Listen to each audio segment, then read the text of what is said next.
In Crucial Conversations, Tools for Talking When Stakes Are High, Patterson et al. Present tools and techniques to help individuals, quote, prepare for high-stakes situations, transform anger and hurt feelings into powerful dialogue, make it safe to talk about almost anything, and be persuasive rather than abrasive, end quote.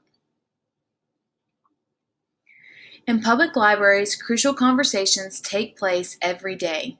This presentation will present 3 case studies, each from a public library, that require crucial conversations, and it will offer techniques and tools that may be used to facilitate these conversations.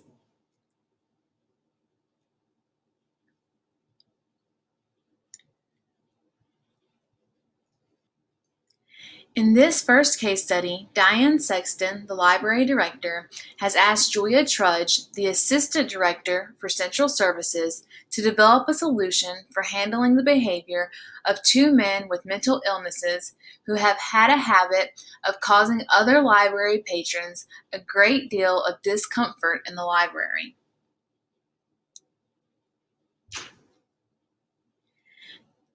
The issues relevant to this case study include the fact that several patrons have reported being made to feel uncomfortable by 2 other library patrons with mental illnesses, and, as difficult as it may be, it is the library staff's job to determine how to properly handle the men's misbehavior. When discussing her library's circumstance at a conference with other library professionals, Julia states that these patrons do not seem to really have any interest in using the library's services. This implies that they are in the library for other reasons. If Julia can learn more about why the patrons are in the library, she may be able to find a way to help them get what they really need without allowing them to continue to create uncomfortable situations for other library users. If possible, Julia should gather this information from the men.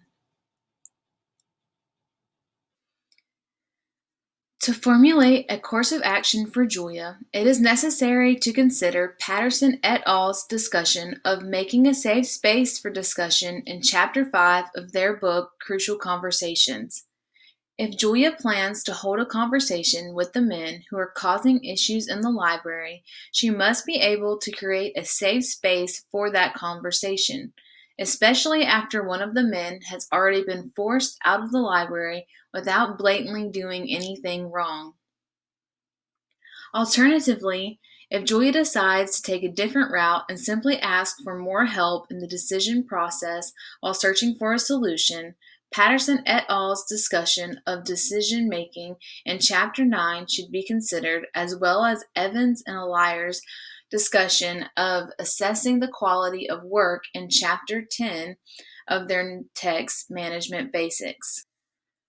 The first course of action that Julia may choose is to try to talk to the men to determine their true purpose for visiting the library. This strategy could allow Julia to better understand the patrons' needs and help them use the library in a more productive manner to meet their needs without disrupting other patrons.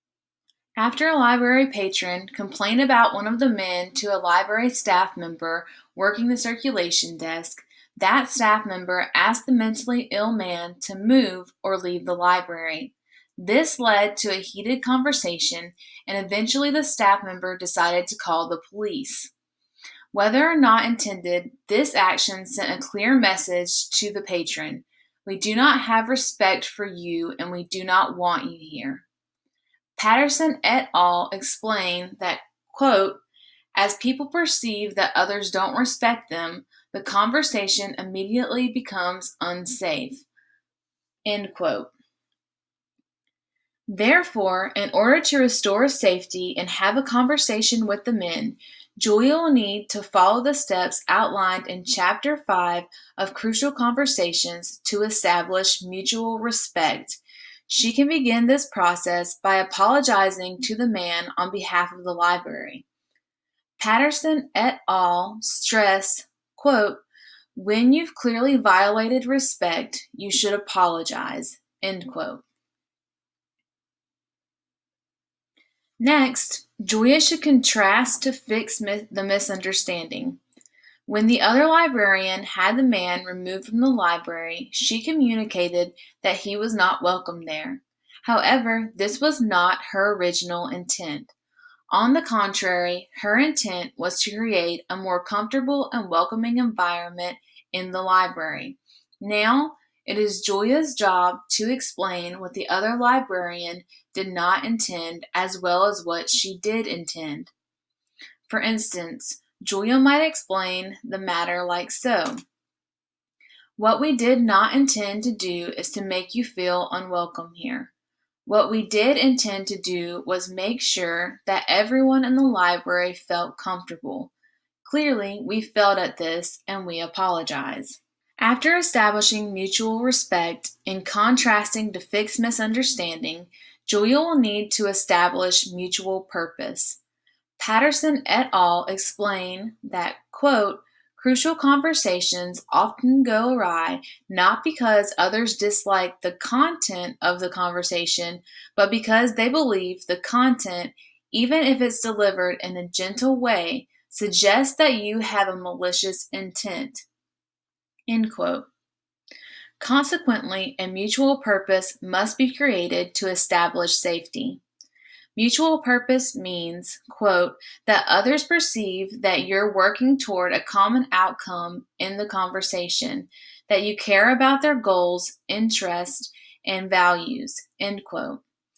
Therefore, when Julia speaks with the men to determine their reason for coming to the library, she should establish mutual purpose.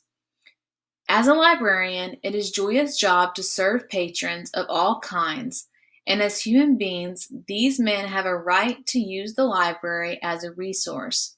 Julia should sincerely want to help the men find productive ways to use the library to meet their needs. This is their mutual purpose. After Julia has restored safety, she can start to have a healthy conversation with the men about what they hope to get out of their experience in the library, and either work with them to determine a productive way for them to use the library to meet their needs without causing discomfort for other patrons, or help them find a different organization to visit that is better equipped to meet their needs. By law, librarians should not discriminate against individuals with disabilities. These individuals should not be dismissed by being asked to leave the library when library staff do not know how to deal with uncomfortable situations. Rather, the library should make every effort to serve patrons with disabilities just as they would for those patrons without disabilities. It is the library's job to find a way to meet all patron needs. Therefore, Julia should try her best to understand why the men come to the library and determine how to best serve them. One disadvantage to this approach is that it may not work for other cases related to patrons with disabilities. On the other hand, an advantage to this approach is that it is a simple and cost-effective solution. There are two possible results to approaching this situation in this way. The first result is that the men engage in conversation with Julia and that together they are able to find a solution. This might mean that they are able to find a way to use the library to meet their needs, or even that they are able to discover an organization together that is better suited to serve the men. A second possible result is that the men refuse to have a conversation with Julia due to their anger as a result of their previous treatment or due to a lack of the mental stability to do so, and that Julia is back at square one. Alternatively, Julia might ask Diane to assist her in the decision-making process. Julia can start by talking to Diane about all of the information that she gathered at the conference. She received many suggestions from her fellow professionals. Then she can express that, although there appear to be several great options for handling the behavior, she feels that the decision is too complex to be made by one librarian's staff alone. Finally, she can ask Diane to work with her to determine how to decide. This situation is complex. Therefore, determining a solution is not easy and may require the expertise of more than one individual. The goal of this strategy is to use as many resources possible to find the best solution for the library's problem. After leaving the conference, Julia has a plethora of ideas to consider as possible solutions for the library's problem, but still appears to be anxious about presenting a final plan to her superior. In this instance, it may be best, when sitting down with Diane, rather than to offer a final plan, to suggest to her superior that they reconsider the decision-making process. In this case, Diane has made Julia the authority by turning the decision-making process over to her and choosing to follow her lead. This implies that she expects Julia to make a decision without any outside involvement whatsoever. However, this appears to be too heavy of a responsibility for Julia. Patterson et al. Explained that it is common for people to be unsure about how decisions are going to be made, and they suggest that a solution to this problem is to, before making a decision, have the people involved, quote, decide how to decide, end quote. Therefore, after talking to Diane about what she learned at the conference, Julia might express her concerns, then suggest that she and Diane consult before making a decision. Patterson et al. Explained that, quote, consulting is a process whereby decision makers invite others to influence them before making a decision, end quote. In this case, Julia would offer the information that she gathered from the conference and work with Diane to determine the best solution for the library's problem. Following this, Julia would need to document their crucial conversation in order to ensure clarity as she moves forward to execute their plan. Next, Julia will need to decide how to put their plan into action by asking who does what, by when, and finally, how she will follow up to check the progress of their work. After Julia has put Diane and her decision into action, she will need to make sure that she checks in on the quality of their solution after some time has passed. Julia can do this by considering the following components of quality outlined in Chapter 10 of Evan and Eliar's text: reliability, currency, accessibility, courtesy and responsiveness, speed, and service variety. Whatever solution Diane and Julia decide on should be reliable, current, accessible, courteous, and responsive, have a quick response time, and be broad-based and user-focused. If after assessing their solution, Julia finds that it does not meet the quality of service that she hoped for the library patrons with mental illnesses, then she should go back to Diane and work to decide on another solution. Julia is overwhelmed by her options and needs help. It makes sense for her to rely on her superior to help her make any final decisions, especially in matters of this severity. One disadvantage to Julia taking this course of action is that her boss might think less of her abilities. On the other hand, her boss might take this course of action as a sign of Julia's strengths, including her ability to determine how best to decide what the library needs and her confidence to suggest an alternative to her boss's original approach. Another advantage is that her solution will be pre-approved. This way, Julia doesn't have to worry about how she will present a final idea that her boss may not like at all. There are two possible results to taking this approach. The first is that Julia's superior shuts down her idea to alter the decision-making process, and Julia must determine how to make the right decision on her own. The second result is that Julia's superior agrees to alter the decision-making process, and the two work together to come up with a solution that works best for the library. The final decision is that Julia should take the information that she gathered from her conference and present it to her boss. Then she should suggest that they consult to make a decision about the best solution for the library. Depending on the solution that Julia and Diane choose, the institution may have to cover the expense of hiring a professional to be on site or of additional staff training. If this decision is effective, Julia and Diane will be able to come to a consensus about the best solution for the library, and the solution that Julia and Diane choose will solve the issue they are having with patrons with mental illnesses.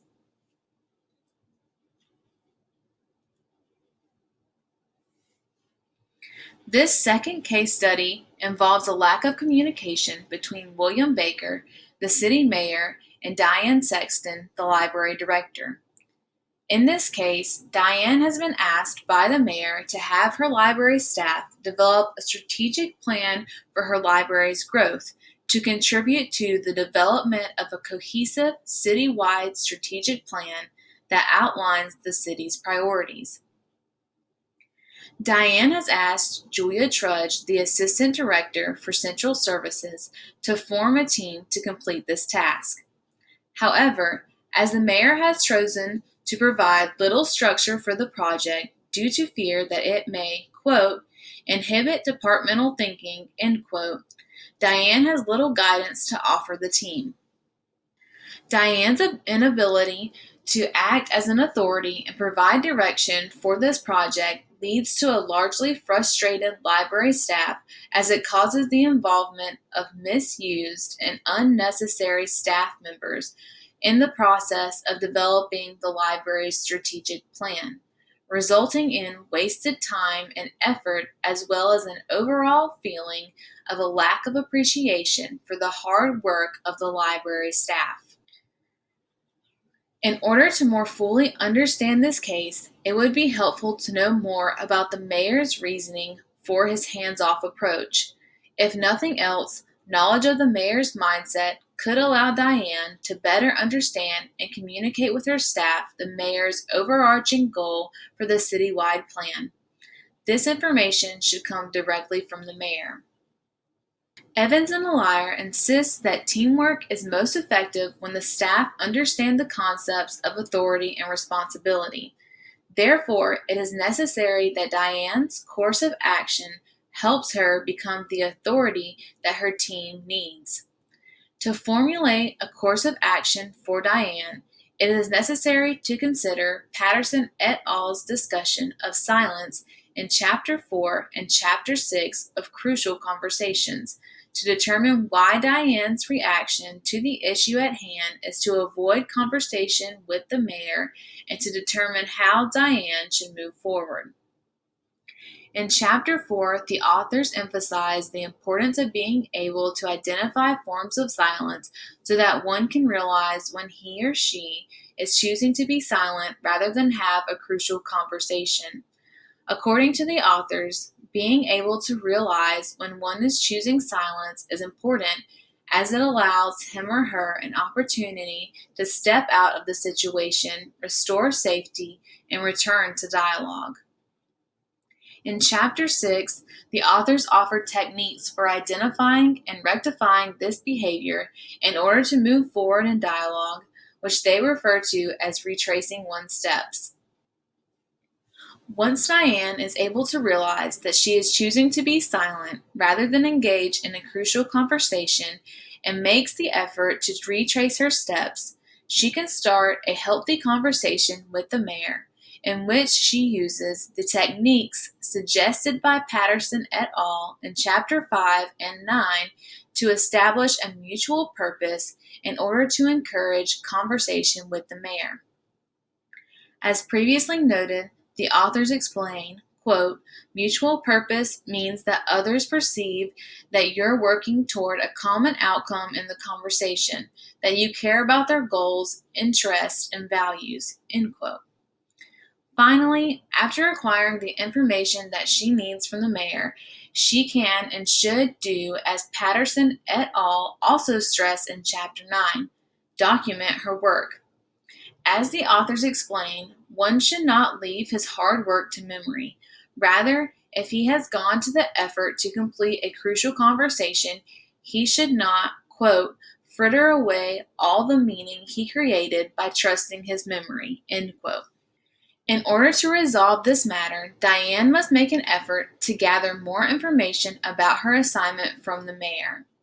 Had Diane tried to gather more information about the mayor's goals for the city and library's plan, rather than choosing to be silent, she could have acted as an authority and provided much needed direction for her staff. As an authority, Diane could more clearly define the goals and responsibilities of the library task force. This would make the process of developing the library's plan less chaotic and would help to avoid the library staff's disappointment at the lack of representation of their ideas in the city's final strategic plan.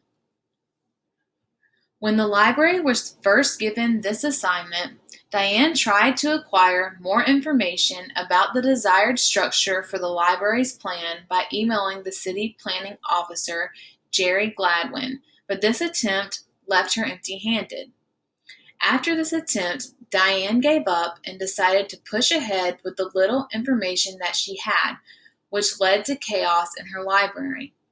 Instead, Diane should have made a greater effort to get in contact with the mayor to learn more about his thoughts.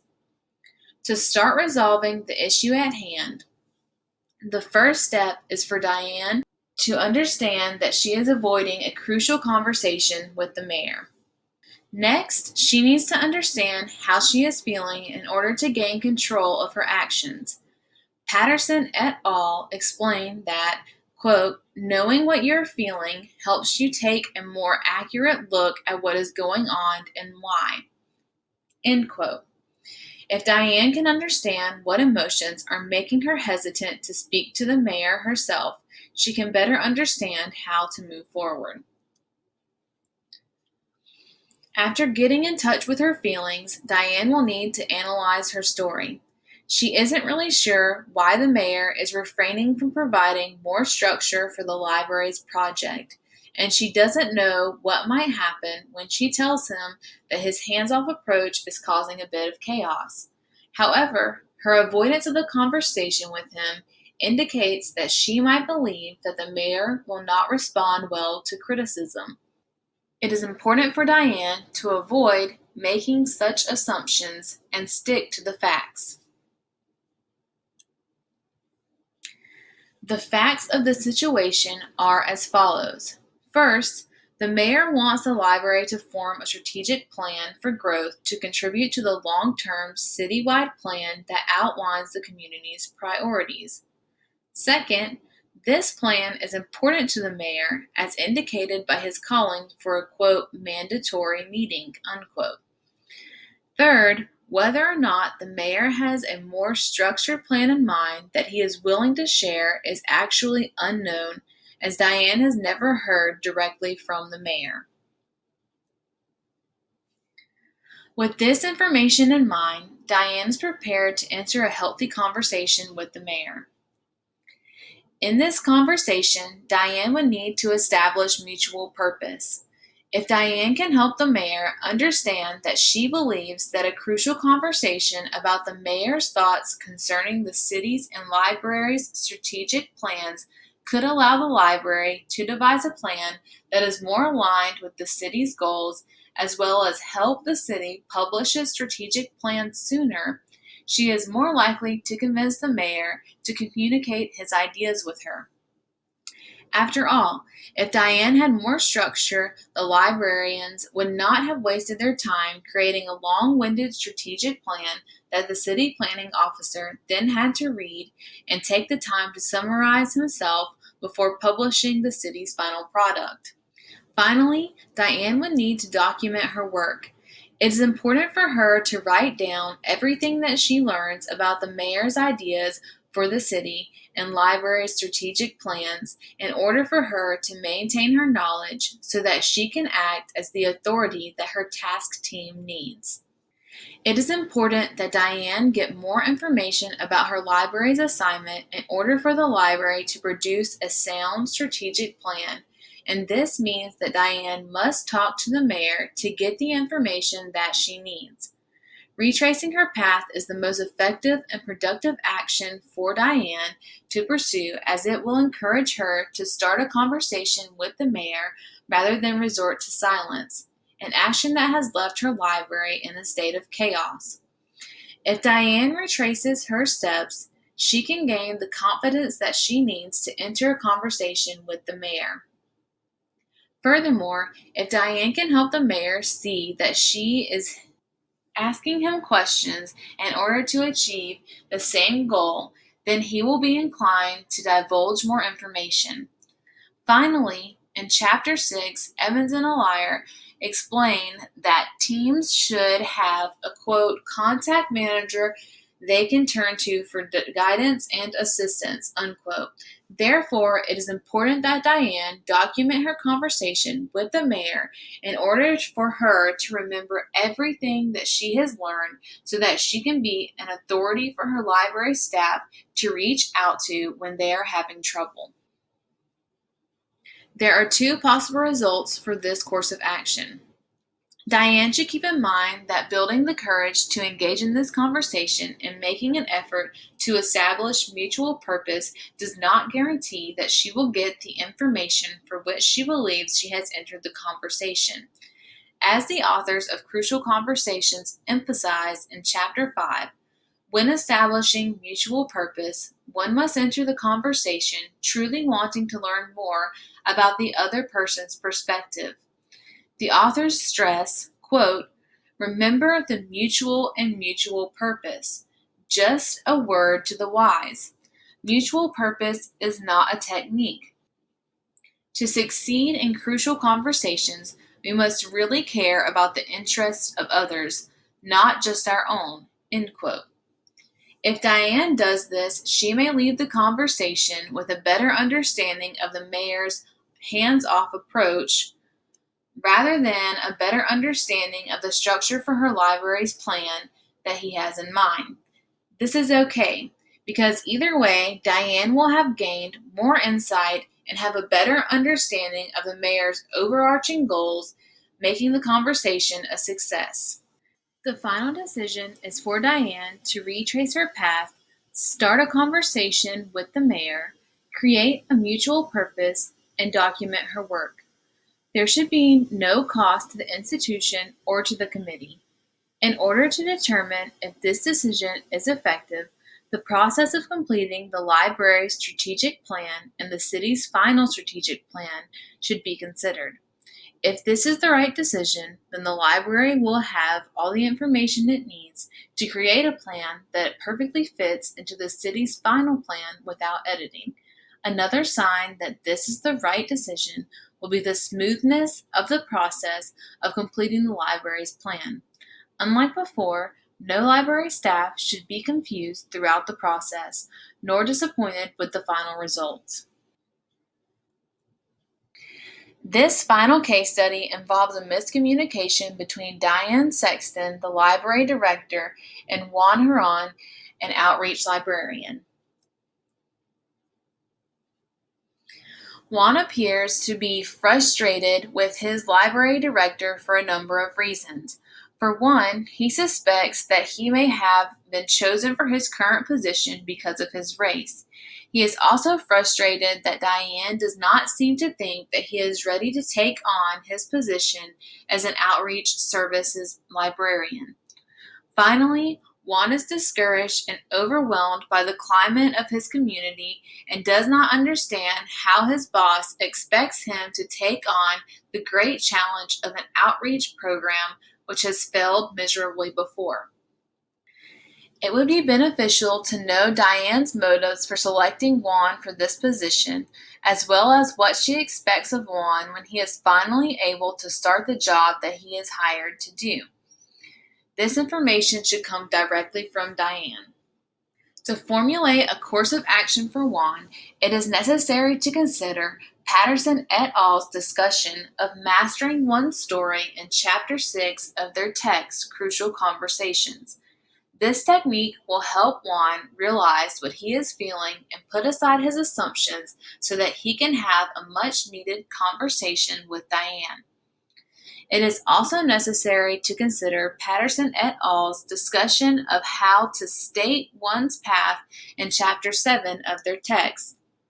This technique will help Juan explain his thoughts to Diane in a productive manner, as well as make room for Diane to clarify her perspective and expectations for Juan.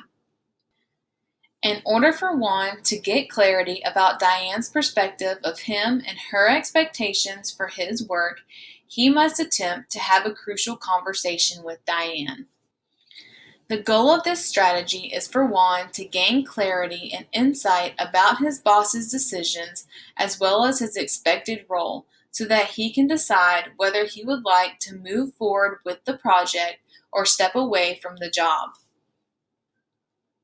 Juan has told himself a number of stories about what Diane probably thinks about him. These stories include that he would be interested in this outreach program because of his race and that he is not ready to take on the position for which he was hired. Juan has also told himself stories about how impossible creating an effective outreach program will be. These stories have left Juan seemingly frustrated with Diane and overwhelmed.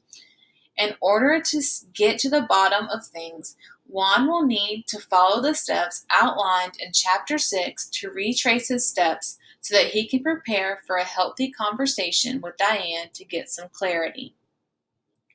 As Juan is already clearly motivated to speak to Diane and has not engaged in any form of violent conversation with her up until this point, there is no need for him to complete the first step of retracing his path, which would be noticing his behavior.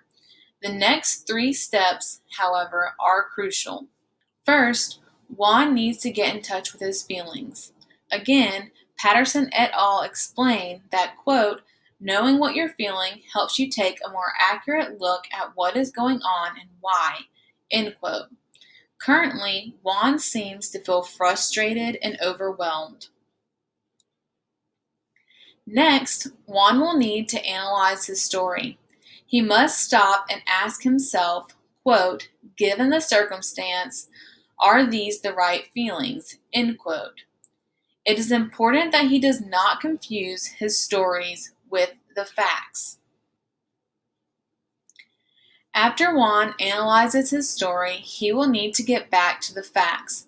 The first fact is that in library school, many of his professors assumed, wrongly, that he was only interested in outreach services for the Hispanic community. However, he has no solid proof that this is what Diane thinks. Another fact is that Diane has extended his probationary period, which she may have decided to do for a number of valid reasons that Juan has not yet considered. The last fact is that Juan's coworkers have made the outreach project that he has been assigned seem impossible. After Juan has retraced his steps to prepare for a crucial conversation with Diane, he is ready to enter that conversation and state his path. First, Juan will need to share the facts previously mentioned. Then, Juan will need to tell his story or explain what he is beginning to conclude. After Juan has told his story, he will need to step back and allow Diane the opportunity to share her facts and her story. Additionally, throughout this conversation, Juan will need to make sure that he is stating his story as a story and not disguising it as a fact. Patterson et al. Explained that one should, quote, share his story in a way that expresses appropriate confidence in his conclusion while demonstrating that, if called for, he wants his conclusions challenged, end quote. Finally, Juan should encourage testing by making it safe for Diane to express differing or even opposing views. Juan has arguably jumped to a number of conclusions about his boss as well as the challenges of his job. It is important that he talk to his boss to get the clarity that he needs before he makes up his mind about how he feels about her or whether or not he wants to attempt the job she has assigned him. This conversation could lead Juan to a much more optimistic outlook concerning his boss as well as his work. There are two possible results for taking this course of action. The first possible result is that Juan learns that his assumptions were correct about both his boss and his assignment, in which case he would likely choose to leave the library. The second possible result is that Juan learns that his assumptions were incorrect and he is able to leave the conversation with greater optimism about his relationship with his boss as well as his assignment. The final decision is for Juan to retrace his path to set the stage for an open-minded conversation with his boss, then to engage in said conversation and state his path to allow Diane to understand his perspective as well as to allow Diane to offer her own perspective. There should be no cost to the institution or to the committee. In order to determine if this decision is effective, Juan's sense of clarity should be considered. If Juan leaves the conversation with a better understanding of his boss's perspective of him and his abilities, as well as of Diane's expectations for his work, then the conversation will have been a success.